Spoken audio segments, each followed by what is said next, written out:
The 5-Minute Bone Revolution, Reclaiming Your Independence After 60. What if the greatest threat to your independence wasn't a sudden accident, but a silent, invisible shift happening inside your body, right now? For many seniors, the word osteoporosis sounds like a distant medical diagnosis, until it isn't. The statistics are sobering. 1 in 2 women and 1 in 4 men over the age of 50 will break a bone due to bone loss. Even more startling is that nearly 30% of seniors do not survive the first year following a hip fracture.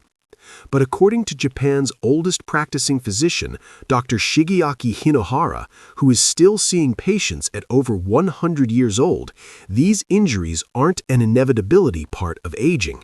They are the result of a communication breakdown between us and our bodies. 1. The myth of the stone bone. Most of us are taught to think of our skeletons like stone or steel, rigid structures that simply wear down over time. Dr. Hinohara argues this is our first mistake. Inside every bone, a vibrant microscopic construction site is active 24/7. 2 groups of cells run the show. Osteoclasts, the demolition crew that breaks down old, brittle tissue, and osteoblasts, the builders that lay down new, strong bone. Bones are not static, says Dr. Hinohara. They are alive, responsive, and constantly adapting to the signals we send them. The problem is that as we age, we often stop sending the growth signal. When we sit for too long or avoid movement out of fear, our bones interpret that silence as a sign that they are no longer needed. Silence in the biological world leads to deterioration. 2. Density is not destiny.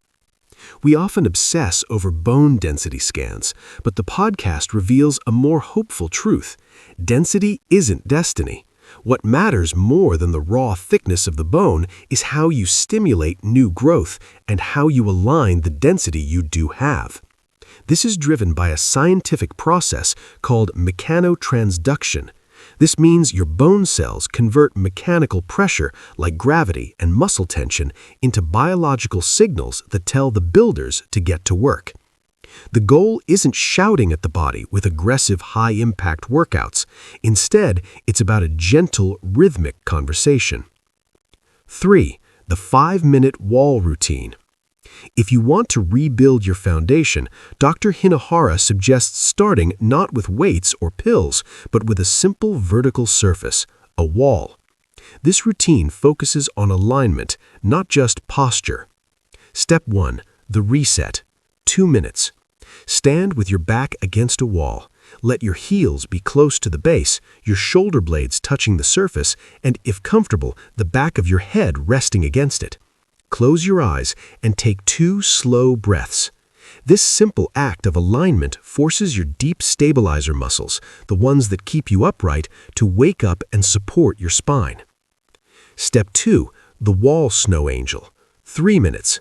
While maintaining that contact with the wall, slowly raise your arms in a goalpost shape, sliding them up and down like a snow angel. This engages the scapula stabilizers and thoracic extensors. It sounds simple, but the science is there.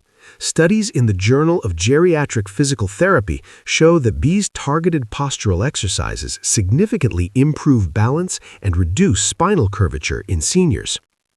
4. Consistency over intensity. One of the most profound takeaways from the conversation is the rhythm of bone health.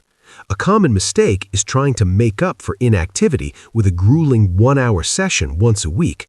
The bones don't respond to force, they respond to rhythm, Dr. Hinohara explains. 5 minutes every single day sends a consistent, reliable signal to your builders. It builds belief and trust in your own body. We see this in the story of Mr. Fuja, a 79-year-old patient who suffered from a forward stoop. By dedicating just a few minutes a day to this alignment routine, his balance became automatic again within 3 weeks. He didn't just grow stronger, he remembered how to stand tall. 5. Reconnecting with the spirit. As Dr. John points out, bone loss often leads to a shrinking of the spirit. We stop taking the stairs not because we have fallen, but because we are afraid we might. That hesitation is the beginning of disconnection. Rebuilding your bones is, at its core, about rebuilding your confidence. It is a reminder that as long as you are breathing, your body is still listening. It is still capable of change, still capable of growth, and still capable of holding you up. Conclusion: a message of hope. As Dr. Hinohara concludes, we shouldn't move because we are fragile, we should move because we are alive.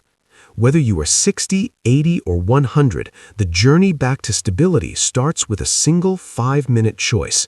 Stand against the wall, take a breath, and tell your bones that they are still part of your story. Your bones are listening. What will you tell them today?